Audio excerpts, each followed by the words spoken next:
Welcome to the business end.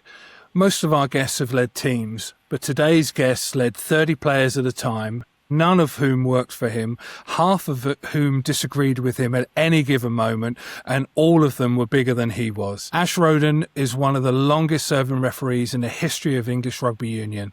He ran his first touchline at 7, refereed his first match at 13, and went on to officiate well over 100 Premiership games across the Courage, Allard Dunbar, Zurich and Guinness eras, including a title decider and some of the most notorious moments in the English club game. He was the man in the middle the day Simon Fern lost part of his ear at the Wreck. He was the first referee ever to sin bin Martin Johnson and Neil Back in the same match, and he did all of it part-time, a salesman and later a managing director during the week, refereeing alongside full-time professionals at weekends, and a system that told him in plain language exactly where his ceiling was. Every business leader in our audience makes calls with incomplete information, enforces standards on people and with more status than they have, and manages stakeholders whom lobby every decision. Ash did it in front of 15,000 people in real time with no replays. Ash, you're very welcome to join us on the business end. Guys, delighted to be here. Really nice to see you both. Been a long, long time. It has indeed. Welcome, Ash. We're looking forward to grilling you for the next hour, payback time. I'm looking to convert you to become referees. Yeah, okay. Neither of us can run the length of ourselves, so we wouldn't be much good. Yeah, it wouldn't be fit enough, Ash. Right, let's get into it. So, cup tie at the Wreck, scrum goes down, and when it comes up, a player is missing part of his ear. You haven't seen what happened. There's blood, there's fury, and 30 players are looking at you. Walk us through the next 90 seconds. What are you actually doing, saying, and deciding in that moment? Well, first and foremost, it's almost unheard of in the English game to have that sort of experience stroke action happen in what was really should have been a simple game to referee. London Scottish were level 2, travel away to Bath, who were level 1. Bath were probably in their pomp then, where I used to say to people, the thing about Bath is they are so good that even when the game is over in the dressing room and they've lost, they actually still believe they can win the game. They had that mentality about them. And it was almost quite innocuous. Happened in the first half. Hadn't had any other issues in the game leading up to it. You know, you start some games and, you know, you're on edge straight away because there's history between the two teams or there's history between certain players. And you go out and you assess the game and you're just going through it. And then this scrum sort of collapsed. And the next I hear is, fucking hell. And you think, right. And the sort of scrum breaks up, and I think Simon, it's a long time ago now, I'm trying to Chris White says we have photographic memories, and that photographic memory stays on a lot of things. That one, it is really a long time ago. I think it's nearly 30 years now. Nearly, I think the Scottish skipper who played in the back row, Simon someone, a little short flanker. Holmes. Simon Holmes. Thanks, Liam. Yeah. Simon Holmes said, Ashley's had his ear bit. And I went, and immediately you're thinking, now, that's all I need. The fact it was also right in the middle of the pitch, so it actually wasn't even close to either assistant referee to get involved, and it was on the far side to me. So it's a bit like trying to find a black cat in a room with no light bulb, and it's midnight. It's not easy. And all you're trying to do at that moment in time is just sort of buy yourself some thinking space. I remember he came over and they showed me his ear, and it was clear it was shades of Larry Holmes and Evander Holyfield, and it was that bit there. There's not much blood in that ear, so when you bite it, there's not like blood pumping out. It just there's a bit missing, and you're thinking, right, what you don't want to do is put the scrum back down again, because that is actually asking for trouble. So I remember Andy Nicol, I called him over and I said, okay, well, he's been bit, clearly. I said, so there's going to be a penalty against Bath. Andy Nicol, like a good skipper, went, if you didn't see it, how can you penalise it? And I think I said something along the lines of, well, bearing in mind, in those days, we weren't mic'd up. so no one could hear me, only the players. And I think this is something like, well, none of the Scottish pack did it, and Santa Claus didn't do it. So by definition, one of your players has bit him. And he went, like most good pros of that era, yeah, well, okay, but I'm not happy. And we gave the penalty, and the game went on. And we went in at half time, and unbeknown to me, the two clubs decided to get together and say after the game that nothing had happened. So Andy Robinson was coaching Bath, John Steele was coaching London Scottish. Okay, we say nothing about it. And the game finished, and Scottish gave a good account of themselves, but Bath won by about 10 points. But no one had told me. Now, the press aren't stupid, and even back in the late 90s, they weren't necessarily sensationalists, but they could smell a story. I suppose the error I sort of made was, and I always believed in being open with the press, because I think we're trying to market a game, and saying nothing isn't always such a good thing. So they were waiting for me, and I was in the old president's room at Bath, which is slightly to the side of the clubhouse. And I came out, and not quite a pack of pressmen descended upon me, but certainly 8 or 9. And I was asked, well, what happened? I said, well, he was bitten. And what do you think of that? Well, it's awful. You know, there's gouging, there's ball grabbing, and there's biting. And probably biting is just slightly behind gouging, you know. And I gave them the copy they wanted. What I didn't legislate for is the sub-editor at one of the papers decided to put, quote me, because I never said this at all, there was blood everywhere.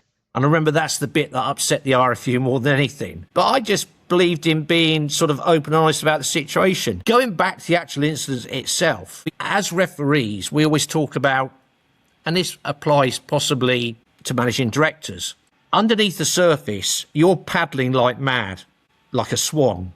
But on top of the water, you need to be all serene and gliding along, and nothing's really fazing me at all. And we've just lost our best client, and it's 15% of our turnover. But I can't afford to show that emotion to the staff. And then as a referee, you can't afford to show almost a weakness to the players, because, you know, you both played, and professional players just want to win, and they will use every tool they've got in their book to influence a referee or persuade him or manipulate him if they think they will get the means to the end, which is get a W. Unfortunately, it was a cup game, so in that respect, there obviously, for the 30 players on the pitch and the replacements and the coaches, they want to win, but it didn't affect league position. And as I said, Scottish were level 2 and Bath were level 1. I think that made it easier, the fact that Bath were going to go away and win that game when they really wanted to. But all you're trying to do there is communicate to the offended, in terms of London Scottish, and keep Simon Holmes on side. I think I said something like, look, we'll sort it after the game. There's nothing we can do now. You know, we can there'll be a sighting if you want to go down that route. And with Andy Nicol, I'm trying to sort of like, you've got to take a penalty here, whether you like it or not, because the evidence in front is fairly overwhelming. In terms of, would I handle it much differently now? Well, the thing is now everything's televised. You've got ARs who are wired up to you. You've got a TMO, and it probably won't ever happen again because so many games are live. But at the time, you're in the middle of Rec, which is one of my favourite grounds to referee. I just love the ambience and the atmosphere there. It's not much fun if you're a visiting spectator on the far side in the uncovered stands. But as a referee, I used to look around when I get out of the middle of the pitch and look at the lovely Georgian architecture, the hills rolling in the background, and think, God, I get paid to do this. I'd actually pay them to let me do it. So at the time, you're in front of 8,000 or 9,000. Of course, the crowd, because there are no replays again on the screens, the crowd were totally unaware and they can't hear what I'm saying. So in that respect, it wasn't that hard to cope with and sort of execute what I wanted to do, which was like calm down London Scottish, not have another scrum immediately on the spot, and penalise someone from the team in blue who'd obviously done something rather naughty. Who did you penalise? I told Andy Nichol I was penalising Bath as a whole. That's what he did. That's what he objected to. He said, you can't do that because you've got to identify someone. I said, I have identified someone who's ever bit his ear. They're the ones who's done it. I just don't know which one. I don't know which one of the, I think I said, well, I don't know which one of the front five has done it, you know. So it was sort of like, I think he's always expect the unexpected. I won't name him, but one of my colleagues who did referee test matches, I used to say to him, do you ever get nervous when doing at the end of his career, when doing a Premiership match? And he said, no, I never get nervous anymore. I always got nervous, even at the end of my career. I likened it to going on the stage and you're being judged on this one performance and you know, and then relating that back to business, because I believe business and elite sport do have a lot of parallels. And for my business, where there are no contracts signed, I was only ever as good as our last job. So the client didn't want to hear that. I know you went to Edinburgh last week and you got there in 6 hours and 3 minutes and you got us out of a hole, but you've just failed a job that went from Reading to Newbury and it took you 2 hours, and that's not good enough. And so from the refereeing point of view, you're only ever as good as your last game. And so I was always had those pre-match nerves, no matter what the game was, because I was always aware, and probably it came from back with that incident, there's always going to be something that might happen that you haven't seen before. Obviously, the longer you go and you have far more experiences, you become far more confident and competent. But you never stop learning, either as a player, a coach, a managing director, a sales director.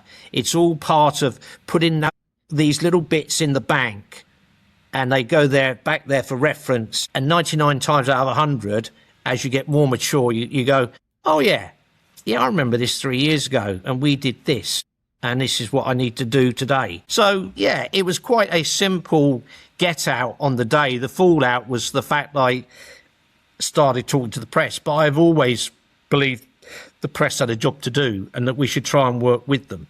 Were you given, Ash, just quickly there on that press situation, were you given as referees at that top level, and I know it was at the embryonic stage of professionalism, were you given any press training or crisis management from the RFU? None at all, but they do, I know, now get media training, which is why they're very bland with their answers. You know, I think, one of the first referees who used to post on websites under my pseudonym of Clive Norling, because he was my hero. And I used to read things like people saying, this is Ash Rowden, and people saying, don't be ridiculous, a Premiership referee wouldn't be coming on here talking about the game. And they go, no, it's him, trust me. And you know, rugby is such a complex game that I think I wanted to educate people, because the more people are educated, it makes it better for everyone. Unfortunately, in the modern world we now live in, we had internet forums. Now they have social media and Instagram and sort of like Facebook and other stuff. It's harder for the modern referee. But I always believe that if you chat to people, you know, there was a situation where Irish played Bath. You might have been playing, Justin, I'm not sure, where the Irish supporters went ballistic. And there's about 14 points on this internet forum. And I answered every single one and covered them off. And then someone said, will you come and talk to us? And I went, yeah, of course I will. Because the thing is that in a game of any sport, there are actually only about 4 or 5 people who don't care who wins. And that's normally the officials assessor, maybe a timekeeper, whatever the sport is. Everyone else has a slightly vested interest, even if it's a slim one. I only watch London Irish once a season. I only watch Bath once every 2 years. Whenever they go and watch them, they want them to win. So, but in those days, no, we were very, very sort of behind the 8 ball. The clubs were way in front of us in the stuff they were doing, and we were sort of like playing a little bit of catch up. I don't think it would have made much. As you can tell, I don't struggle to talk. Some of my colleagues didn't find it quite, for me, it comes naturally. Some of my colleagues, it's not quite so easy because of the jobs they do, particularly I used to be able to tell who was a policeman and who was a teacher by the way they refereed and the way they spoke to players. And you as players might, if I said to you, referee X, he used to be a policeman, you'd go, oh, that doesn't surprise me the way he spoke to me. So, or he used to be a teacher. I remember watching one of my colleagues and he called over one of the front row players from a team. And I thought, wow, he's a naughty boy. And you just summoned him to your study for 6 lashes of the cane. That was never my style and isn't to this day. I'll always, debate controversial subjects and put forward, my thoughts and views. People might disagree with them, but fortunately we live in a democracy, so I'm entitled to them.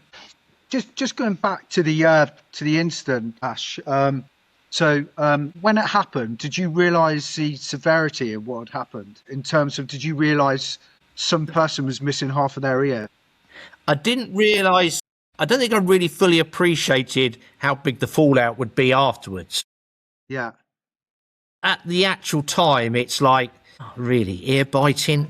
Come on. This is Saturday afternoon in lovely, genteel Bath. Why are people going around biting ears? And I think you're hyped up and you're in the sort of like zone that you sometimes don't fully appreciate something like that. You know it's outside law, but you don't realise quite outside law it is. A law has been broken. You can't do that on the rugby pitch. I haven't seen it. The most I can do is give a penalty against the team in blue, Bath, but there's nothing else I can do. And then really all your, if let's say that had been in a Gloucester Bath game, I would have been worried for about the next 10, 15 minutes. Yeah.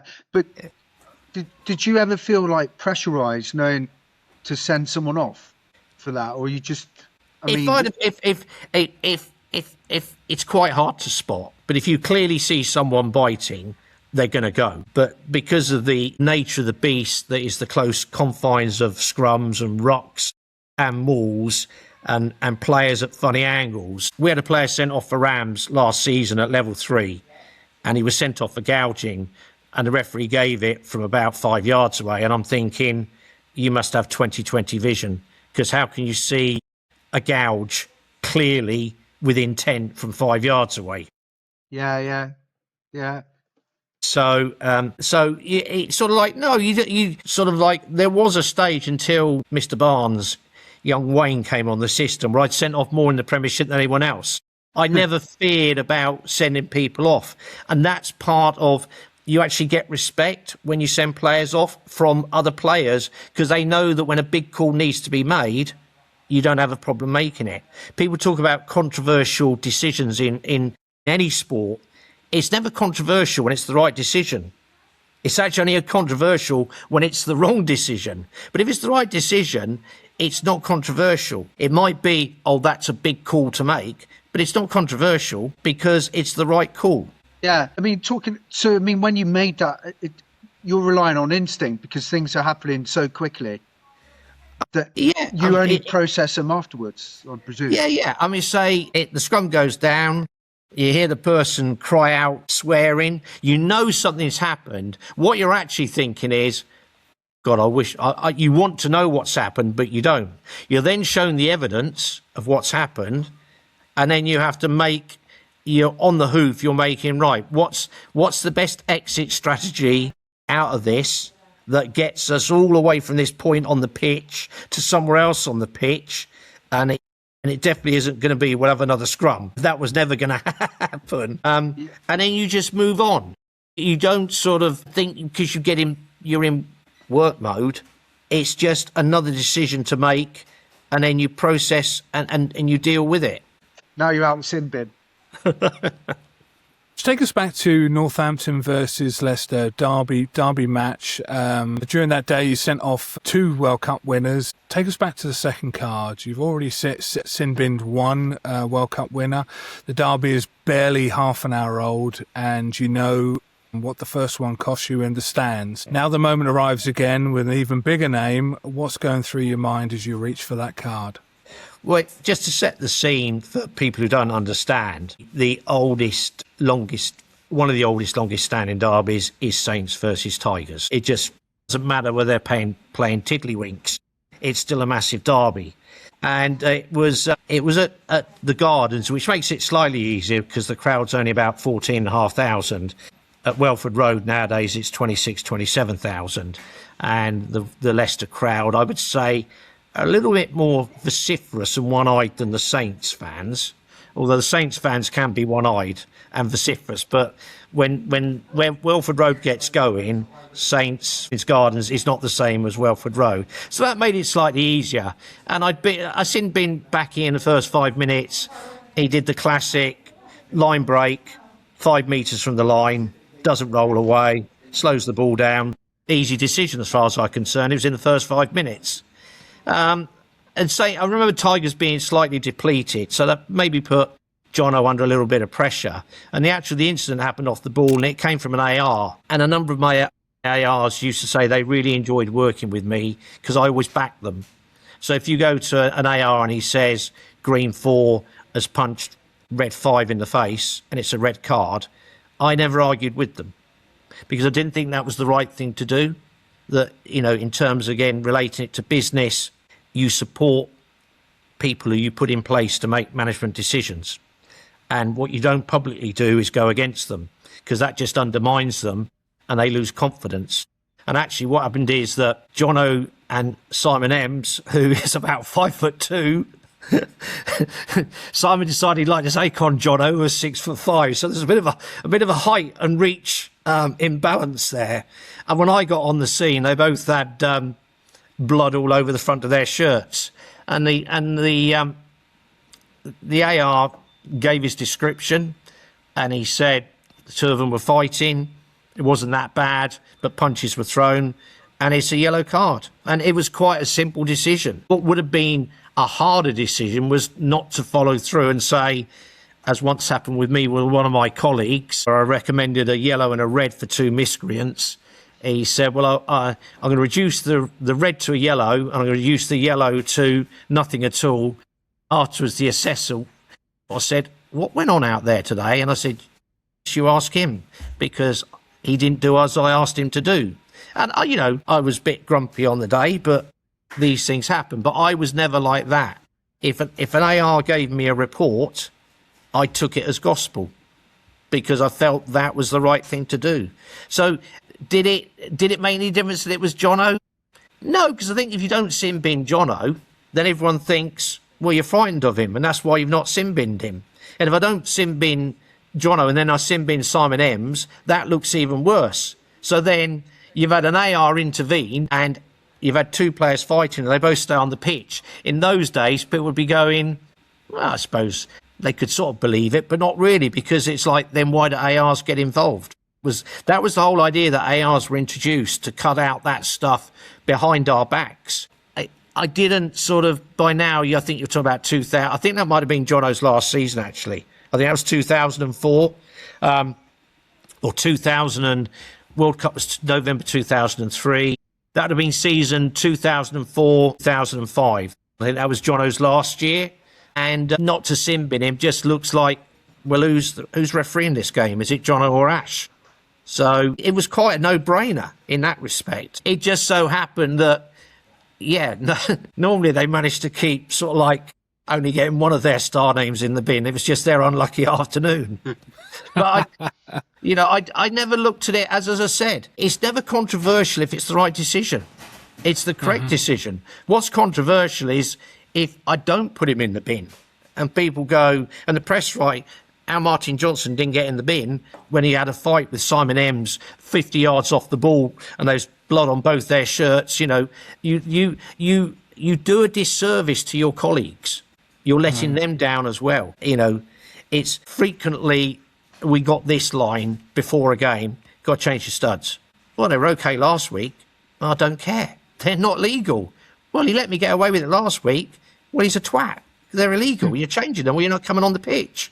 The point being is, if my colleague the week before had done his job properly, I wouldn't even be having that debate.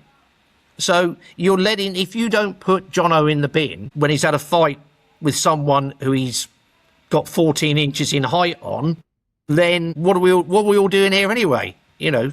So no, I didn't really, again, it doesn't really go through your head that it's, I put Backy in the bin 15 minutes ago and now I'm about to put Jono in the bin. By now, you see, I'm sort of like into my 9th, 10th year, and I've got that experience, and the players know me and they know that I'm making a call. I'm making a call because I think it's right call to make, and I've made it with the best intentions. I haven't made it up. I haven't sort of like not applied law correctly. I've made the call that needs to be made. So just, well, two very important aspects of this that relate to business, which I'll come on into a minute, the important bit. But the most important bit is, let's talk about studs. Did you, as a referee, you know, you come in before the game and check the studs 10 minutes before the kickoff. Surely you knew that we would be changing them as soon as you're out of the room and put the proper studs on. Yeah, but I'd done my job as was required.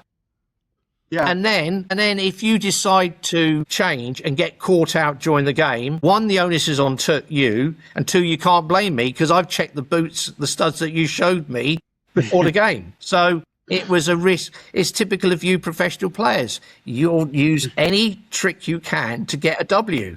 Did you ever reprimand a player on the pitch for his studs? Did that ever happen? No, but Stuart Pearcey, my colleague, did when he refereed Waterloo v Bath in the Cup, and it was quite a big incident. I once had John Bentley when he came back to rugby union with Newcastle Falcons, and they were at Moseley in Division 2 as it was, and he had one of those massive shoulder things on they wear in rugby league. And I'm walking around the dressing room, and I obviously, you know, I knew of him, or I didn't know him as well as I know him now. And he just casually went, "This is okay, right? It's okay to wear this, isn't it?" So I went, "No." "Well, it was last week." I went, "It isn't today, trust me."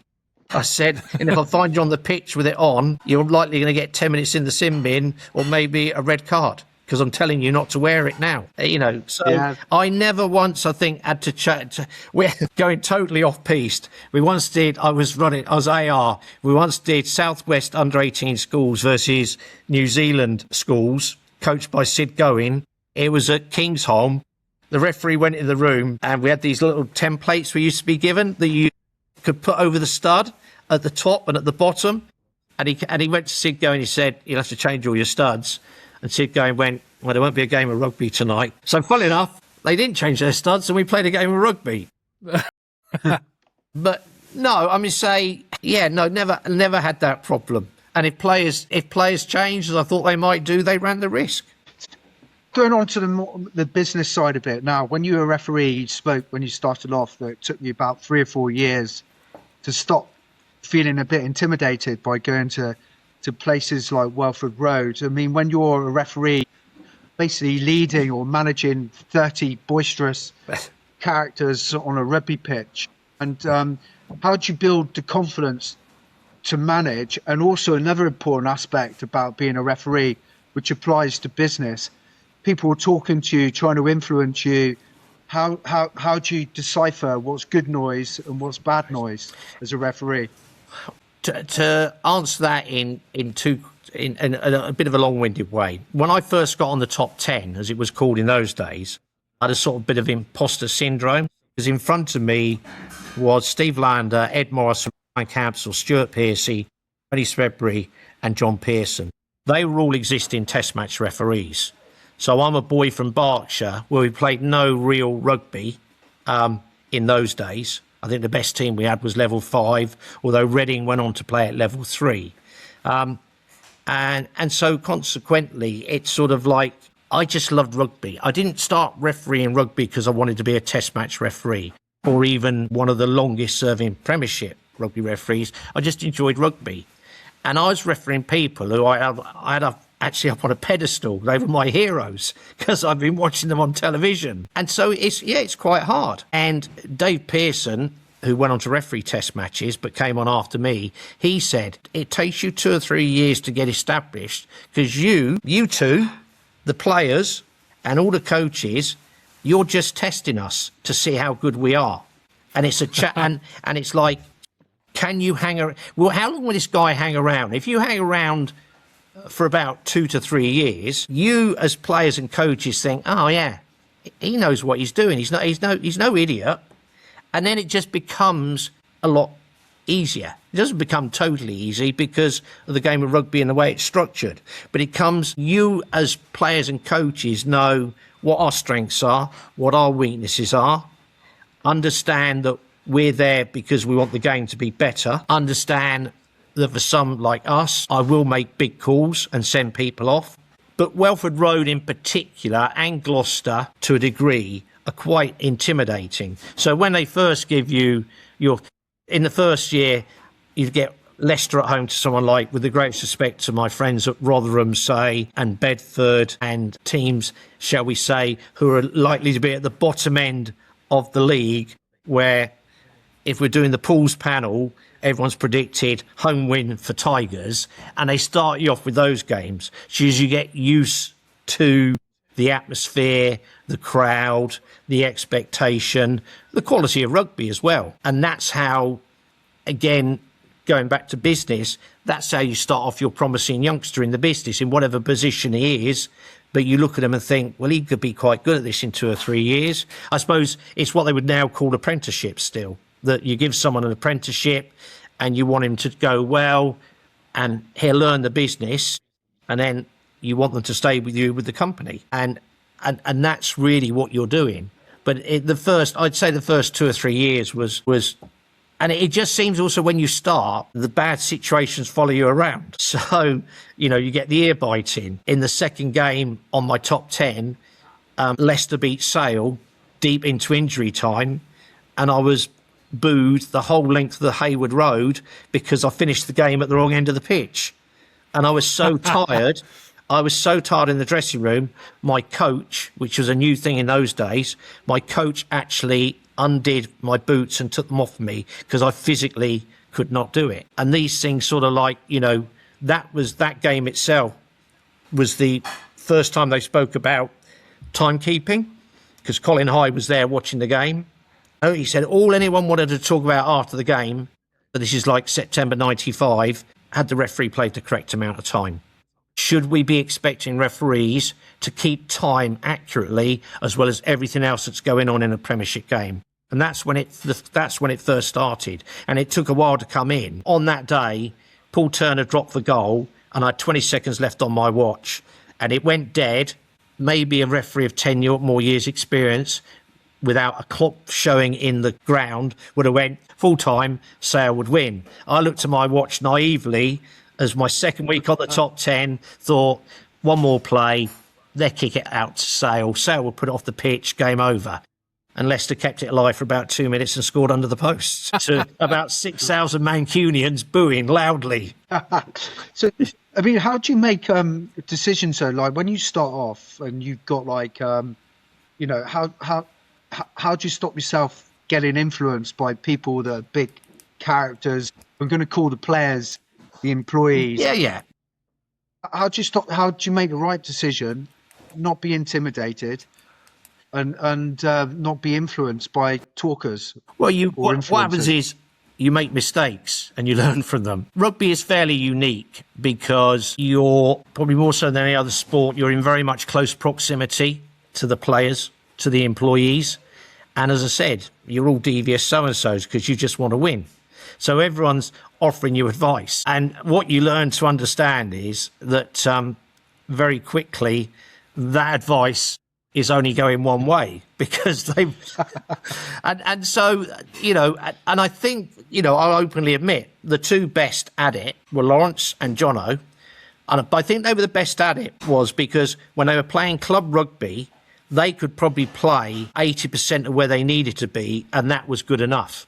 So they had time to almost concentrate on, I can chat and influence. Whereas a run-of-the-mill Premiership player is working his balls off and doesn't even have time to think about trying to influence the referee. You just get, again, it sounds a cliche, but you get experienced and you get used to shutting out the white noise. But also because of the way the game is played, you want the cap, because it's, again, unique in the way of the contest and the physicality and the close proximity. As I talk about the scrum.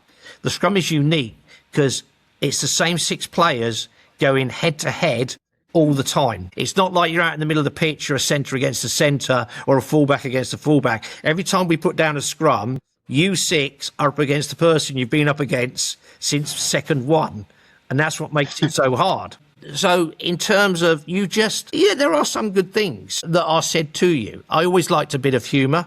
Spreaders was very good with his humour.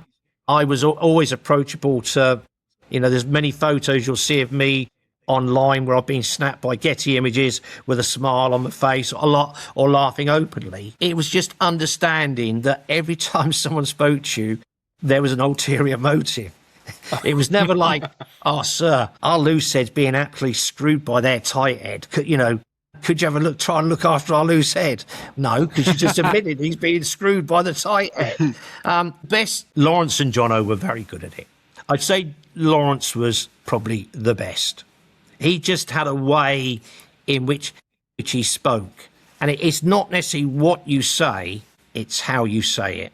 And again, you can apply that to a director-employee relationship. I always encouraged everyone within my company, come to me with ideas.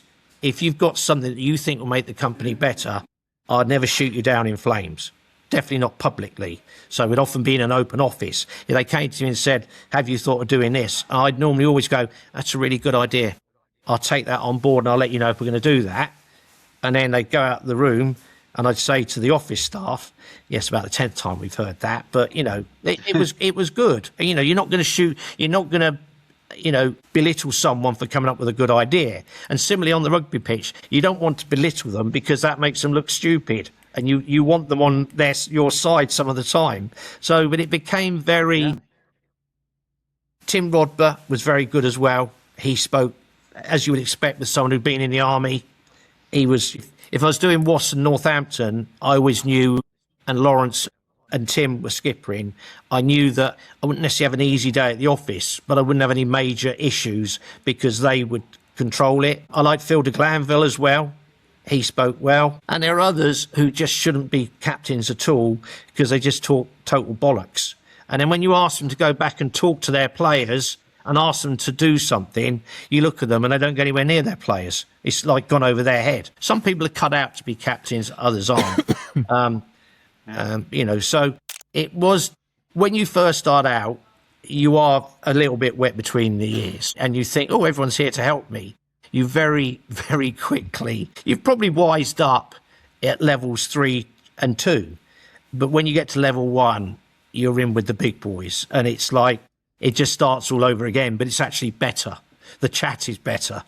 They've had more practice at it. But it's sort of like, I always used to say, the captain gets to talk to me, I respond. The captain gets to ask a supplementary, I respond. And if the captain goes to talk again, it's, no. You've had your say. I've listened to you. End of debate. Yeah.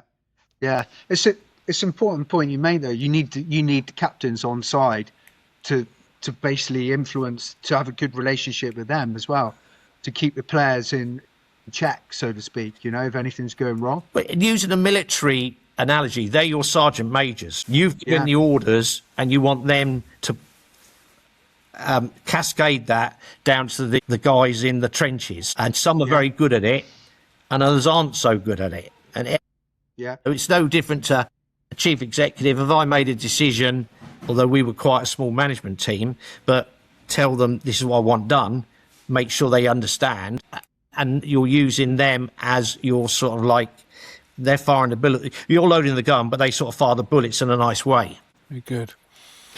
Another pressure moment for you, Ash, and it seems to be a revolving a lot. All pressure moments. Yeah. All pressure. Well, but there are levels of pressure, as you know, Moo, but this all seems to be revolving around Leicester. So let's go back to a cup quarter-final at Welford Road. You awarded a penalty try against the home side in front of a particularly partisan crowd. A call journalists described as courage above and beyond the call of duty. The maul goes down, you know what the correct call is, and you know exactly what the reaction is going to be in the ground against the team with the crowd. Take us into those seconds before your arm goes up. Is there any part of you looking for a softer option, and how do you close that door? So The scenario is it's quarter-final of the Cup, when the Cup was quite a big issue for the English teams. And Leicester are at home to Gloucester. Tigers aren't having a good season. They've sacked Dean Richards and John Wells has taken over. It's live on BBC. I suppose the analogy to use is a few years after that, I was doing Newcastle versus Tigers on a Friday night at Kingsholm, and every time Falcons got in the 22, seemed that Tigers were giving away a penalty, which ended up with at least one, if not two, yellow cards. And after the game, Rob Andrews said to me, "How do you referee that when they play like that?" I went, "You just get used to it." Tigers just had this sort of like this DNA that our line will not be crossed and whatever the cost to us, our line will not be crossed to give away a try. And as I said, they weren't having a brilliant season.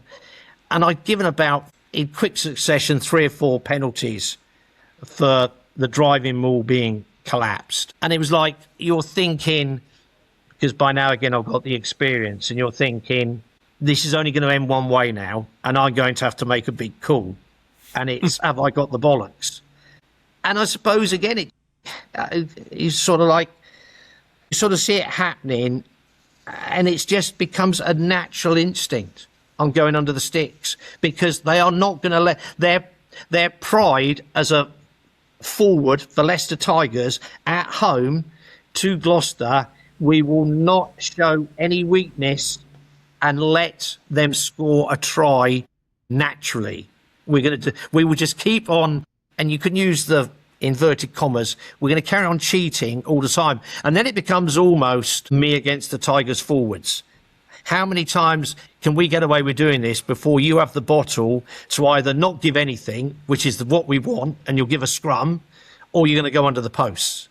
Now, I don't know if the players during the heat of the battle, whether either of you have ever felt in that situation where you think, I'm going to do this, and I'm going to do this because I'm going to challenge the referee to make a decision, or whether it's just in the DNA of a professional player that if I've got to collapse them all and give away a penalty try, I'd rather do that than admit that they are stronger and tougher than us and let them score naturally. But in terms of a soft option, I didn't really have a soft option. And you're back to, it's not controversial because it was the correct decision. Now, you could say in law that collapsing them all 2 metres from the line, the law says, would a try have probably been scored, or would it have been scored in a better position but for foul play by the opposition? So there's a bit of a grey moot point there as to whether, depending how quickly the ball was going forwards, I think I probably just ran out of patience with them and thought, I'll just hold your hand up and admit you're not good enough at the moment and let them score. And when they did, and I thought, fuck it, penalty try. You know, I have to say at the end of the game, when John Wells walked on the pitch, I did sort of walk around the side of him and didn't engage him in contact. But the nicest thing about all of that is, and I hope it's still true to a point, I walked from the dressing room to my car in the car park afterwards, must have passed 200 Tigers supporters who were still milling around, and I never felt that I needed to have bodyguard for me. I put my kit in the car, went and had a meal, and I went home. Maybe times have changed a little bit, certainly at test match level, if we look at what happened in Argentina the other week. Yeah. Oh, but yeah, no, it's sort of, there are no soft options in business. The worst thing I've done I've been in business 30 years, since 1990 to 2024. The worst thing I've had to do is make people redundant. That's awful. Backing people for gross misconduct is not much fun, but it's easier. But I've had to make a couple of people redundant in the early days, and it's really stressful, really painful.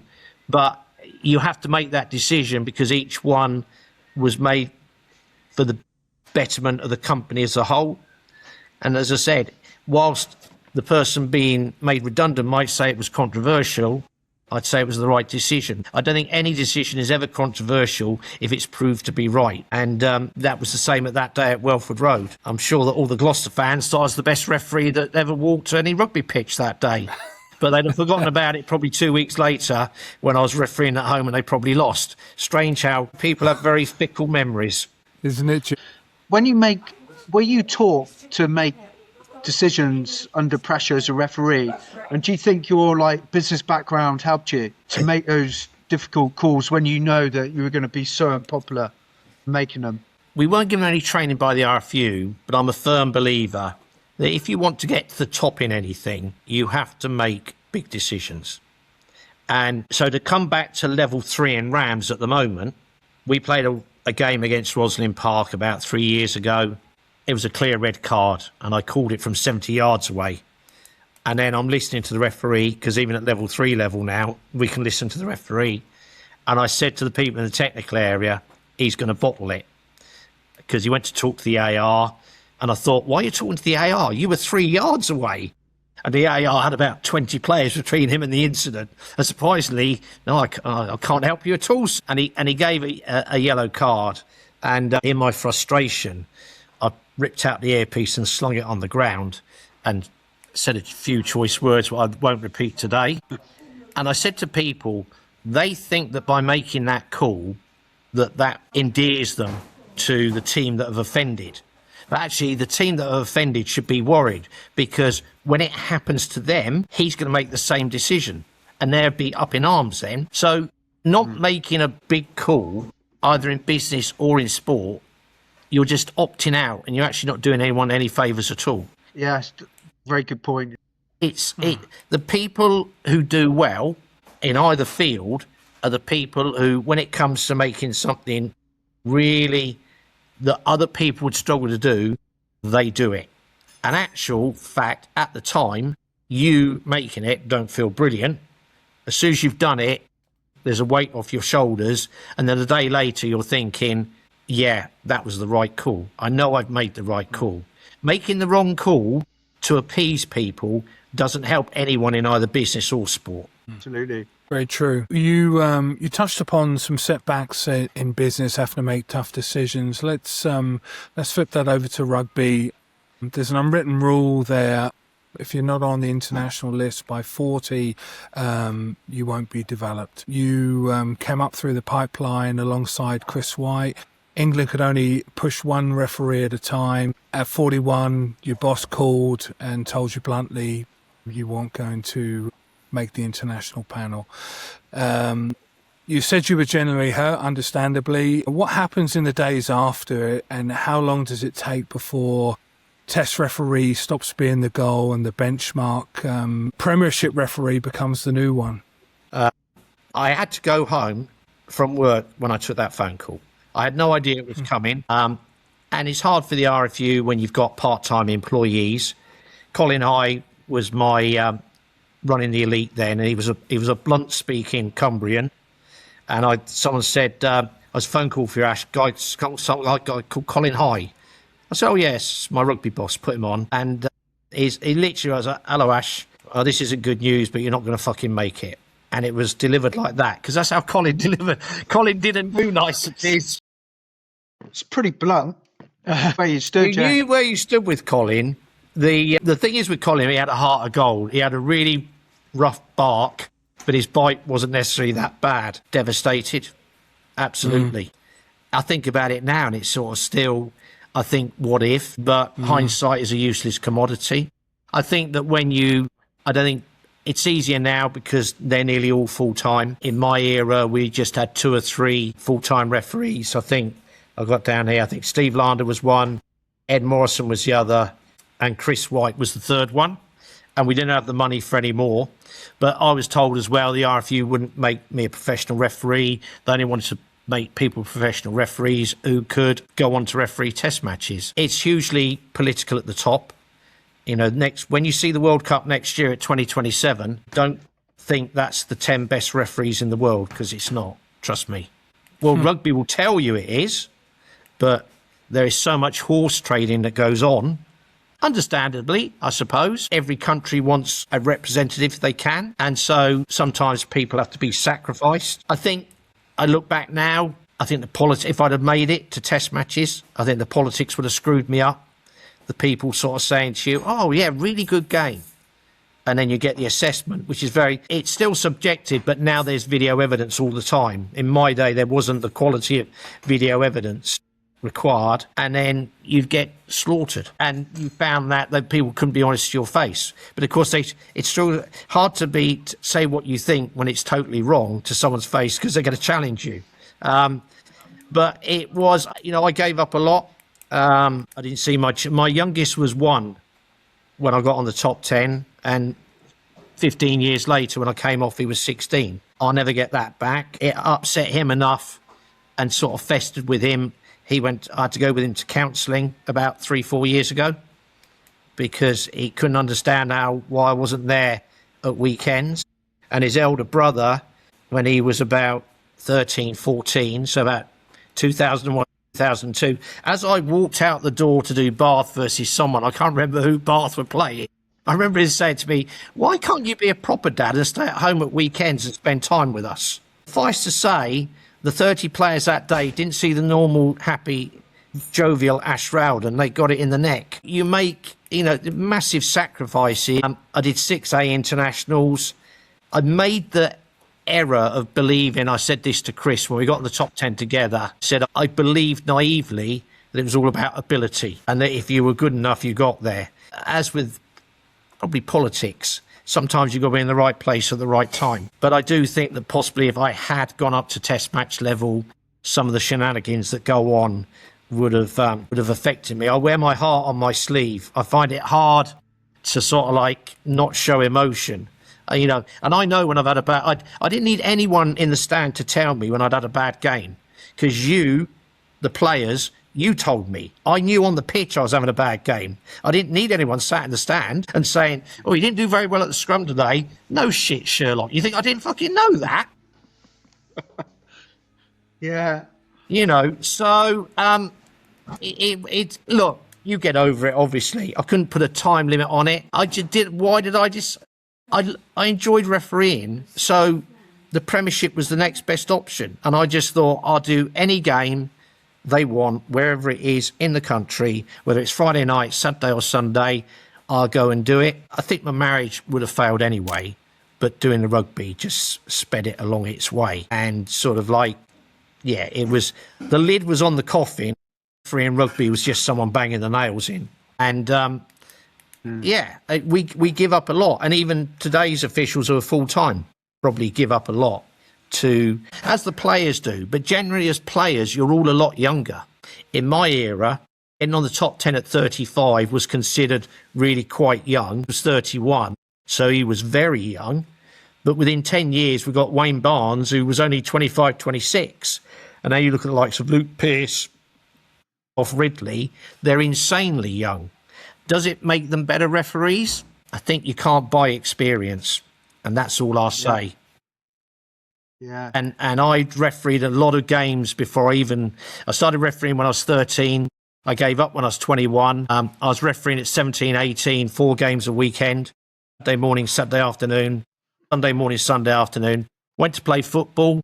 That probably rounded me a little bit. Played semi-pro soccer, semi-pro football. Came back when I was 27. So it took me only 8 years, and that was quite quick. But already had a young family. Professional rugby players are thinking of calling it a day now at 30, and now they then start their family or even start having relationships.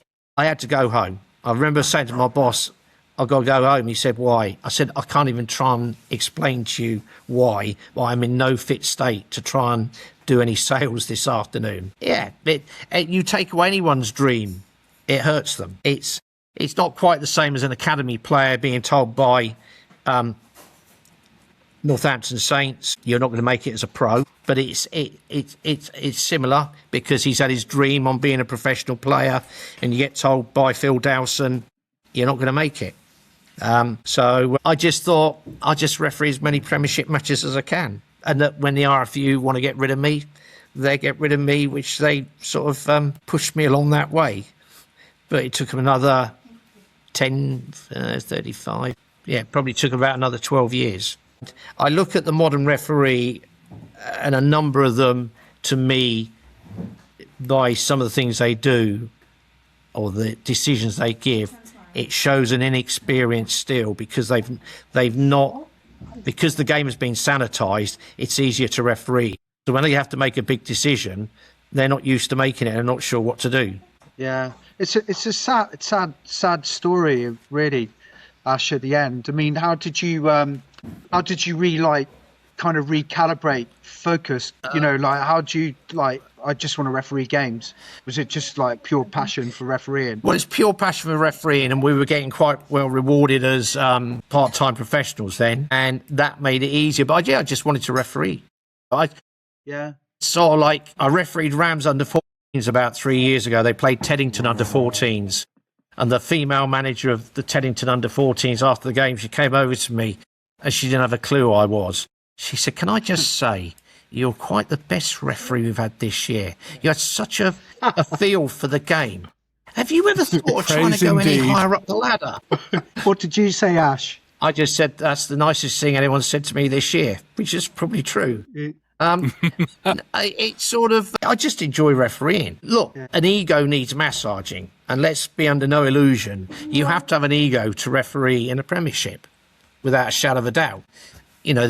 One of the things I say to people is, when you're at Welford Road and you're stood under the tunnel there, as you both have been stood, and they start stamping on the wooden stands, don't they? You're out on the pitch normally, and then they play the music that they always appear to, don't they? And you're whipping up the 24,000, and you look along the line there, and there's Johnson, Back, Corrie, Garforth, Cockrell, Roundtree. You name the hundreds of good players who've turned out, and you're stood there and you're thinking, this isn't as good as sex, but it's bloody close. And then you run out in the middle of the pitch in front of 24,000 and you're the conductor.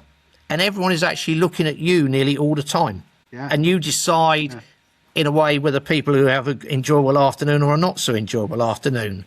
But in terms of, I would say it's just my passion that I wanted to referee. I needed the money. And I felt like, why? If you give up now, then everyone's won. Whereas at least I stayed around and sort of ended up officiating over 500 games in total as a referee, as an AR, and as a TMO. I was doing 3 games a weekend for about 4 seasons because I needed the money. Wow. Because I needed the money and I separated from my wife, so I had nothing to go home to on a Saturday or a Sunday. So I was doing Friday night, maybe running touch or AR, Saturday referee a game, and then number 4 at the side of the pitch on a Sunday. Yeah. But I think, it's a bit like you as players. Nothing beats, at the end of 7 days' work, getting a W on a Saturday, does it? And you enjoy the camaraderie with your fellow teammates. You don't necessarily have to like everyone you play with. I found that out early in my career when I was in the middle of the rec and 3 well-known Bath players who play in the backs at 12, 13 and 15 had a stand-up row in the middle of the pitch while there was a break in play. And afterwards, I spoke to the number 13, who was the captain. I said, what was that all about? I thought you were all mates. No, Ash, we're not all mates. They're here to help me get a W wearing the blue, black and white shirt. Would I socialise with them? Are they my best buddies? Definitely not. But we're all here to achieve one thing, which is get a W.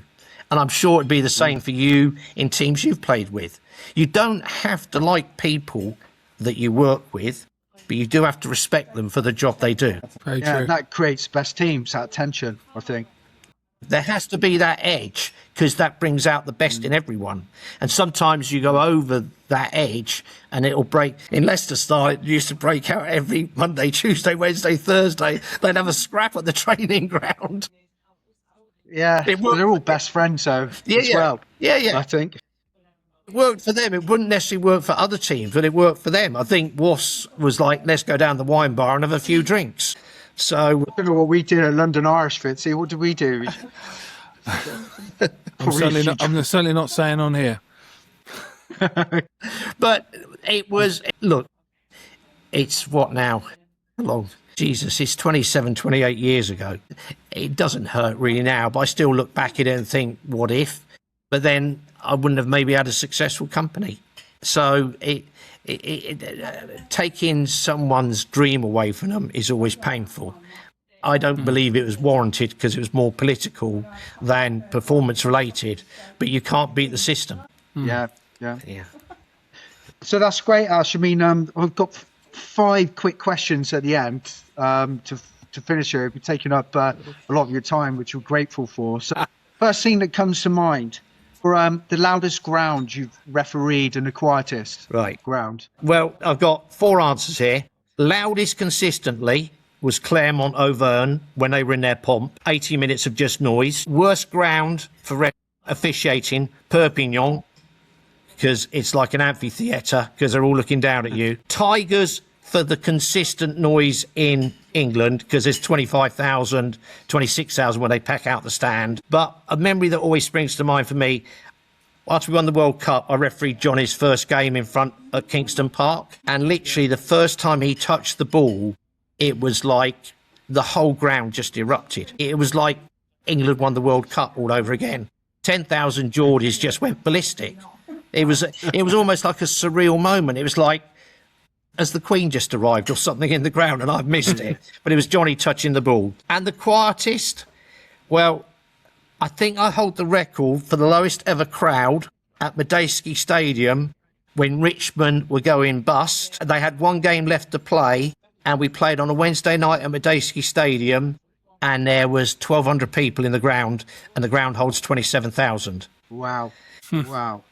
Only slightly better was a dead rubber at Murrayfield between Edinburgh and Perpignan, and I think there was 1,500 in the ground at Murrayfield, and I don't know why the assessor was wired up to me because he could hear everything I said sat in the stand because it was so quiet. Wow. So when you get on a pitch, do you go by first names of the players or the surnames, and who's the one player who could question your decision and you'd actually listen to or would be worth listening to? It's first names when managing and it's number when penalising. And if you do first names, you need to know at least 90% of the first names. You only knowing 50% because everyone thinks we only know half the team. So if you're managing, it's like first name terms. But if you're penalising, it was never Lawrence, you didn't roll away, penalty against you. It'd be black number 8, not rolling, penalty. The person I'm biased because I just think he's a lovely guy, Lawrence, all day long. He just had a way. I want to meet one of the ex-Wasp players and find out what he used to say in the dressing room before the game. Because I'd be stood there and they'd come out with almost tears in their eyes. And I'd love to know what he used to say in that dressing room. But he was as good on the pitch. He just had it. And as I said, whether it's because he could play at the required standard at only 80% of what he needed for an international. And so he had that, he always had time to like speak. So like a lot of the players. Like most. Yes. The decision you made in the past that you like more than 10 seconds on. I had a long think about this. I'm going to take you back to Adams Park, March 2006, and Leeds are being battered by Wasps.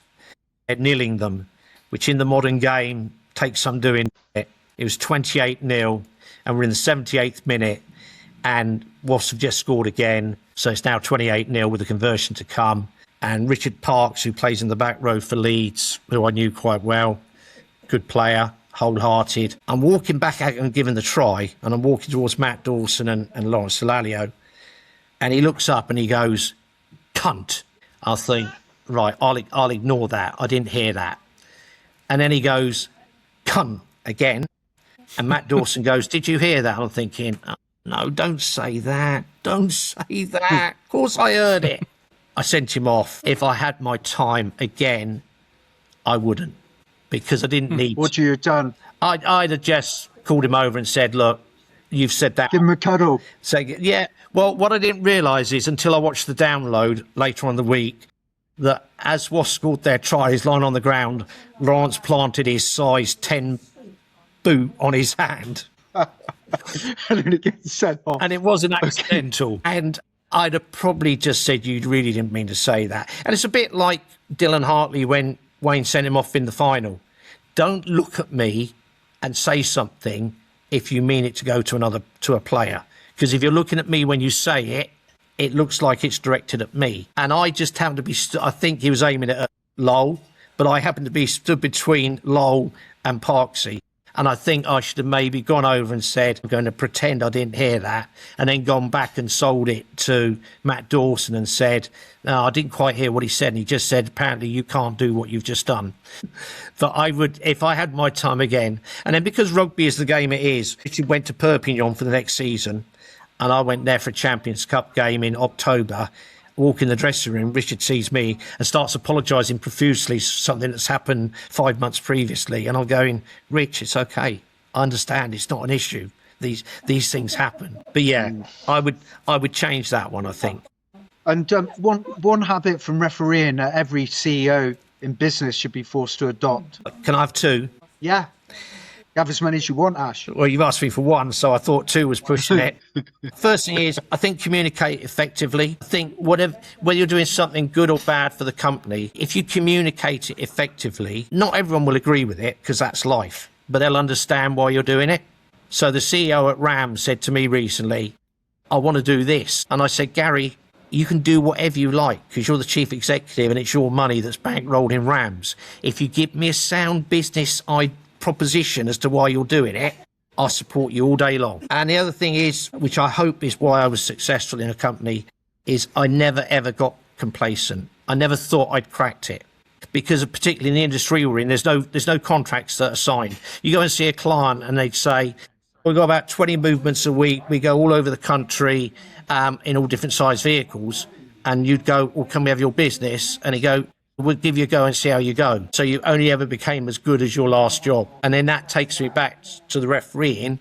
I never felt I'd ever, even at the end, you're always learning. Never think it's easy and there are no challenges. Because the minute you do that, I'd say you're in trouble because you need... Yeah. My mum used to say to me, bless her, when she was still alive, she passed away 2 years ago, and as the company was getting really successful during COVID, she used to say to me, son, why'd you work so hard? I said, because Mum, you can never stand still and flatline in business because you end up going backwards.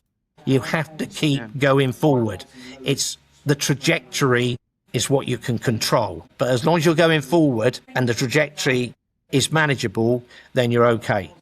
Because I also believe, having worked for a couple of big companies, national companies previously, once you start on that slippery slope, it's really hard to turn it around. It's really hard. It's a lot easier to keep going upwards slowly than suddenly stop, arrest a decline. So, yeah, just never, ever, every day I came into first class, I never thought we'd ever cracked it. And I never, even at the end of refereeing, you're always learning. It's just the amounts get smaller and smaller and smaller. Very similar to a player. It's no different there. And probably similar to a coach. You know, at the elite end, you've got to the elite because you are the best of the best. And so the amount of knowledge that your brain needs to suck up gets less and less because you're just taking it all on board from all the coaches, other players, other referees talk to other referees, etc. And you're just learning all the time. And it's the people who, in any discipline, whether it be business or sport, the people who go to the top are the ones who make mistakes, learn from those mistakes, and don't make them again because they've learned their lesson. That's an excellent point. Last question, taking you back to when you started, 7, you're running a touchline for your dad, who was a referee. Who was a better referee, you or your dad? When I was 7, my dad was the better referee. Yeah, when he was at his best and you were at his best, who was the best? You get an idea of how good I was or how good he thought I could be, because at 13, I actually didn't even know I was going to referee that day. He was due to referee. He was refereeing our own club, as happens in those days. It was our 4th team. They had 13, the opposition had 15, and the opposition wouldn't lend a player to make it 14 aside. So my dad just went, right, well, I'll play for Rams, or Reading Gentians as we were in those days, and Ash will referee. And it was just like that. And I went, really? And he went, yeah, you can do it. And that, so At that point, he probably thought I was probably a better referee than him. And for me, the proudest, because you always want to please your dads, don't you? That's what we always.